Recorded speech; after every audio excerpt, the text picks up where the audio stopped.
Ja hienoita ovat ja kiitoksia siitä kaikille. Ja yleisö, katseet ylös. Tuolla Hiiamin kraanassa roikkuu päivän voittajan pääpalkinto. Kotimainen suoraan Ähtärin Inasta Muster alumiinivene.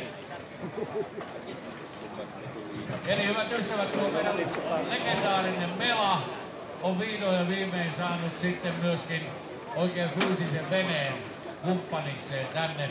Ja kyllähän sen onnistuu, kun on sentään kuorma-auto ja maahan tuova yritys vauhdissa mukana, niin näin saadaan sitten tällainen venekin tulemaan paikalle.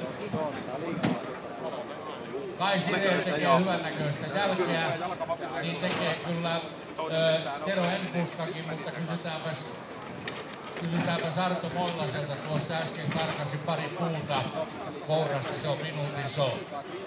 Tero Enbuski sai noista kahdesta karkulaisesta valitettavasti minuutin. Mutta niin kuin on nähty, pinojen tai tuo kuorman kylkiviiva, siinä ei saa olla isoja laiskoja paikkoja.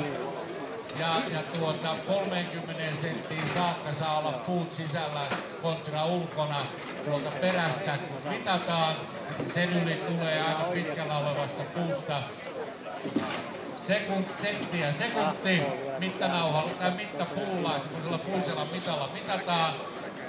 Ja näin sitten virheitä voi tulla siltä puolelta niin paljon, että sitten tällaisen puiden putoamiset ja raudan kolinat ja muut saattavatkin kompensoitua. Sieltä tulee, nyt ollaan 1,5 minuuttia tuon yhden ja saman syyn takia takana.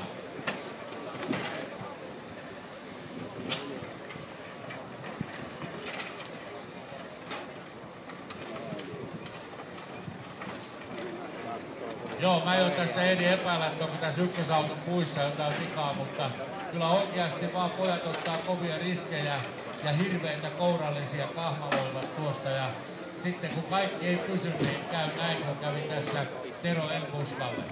Käydään katsoa tuota Kai Sireenin hommaa täällä. Se on ainakin täältä sivusta etuviistosta katsottuna näyttänyt varsin hyvältä. Tuo kylki on ei varsin yhtä hyvä kuin Jari Sarajärvelä, mutta ei huono. Entäs sitten tuo pääty?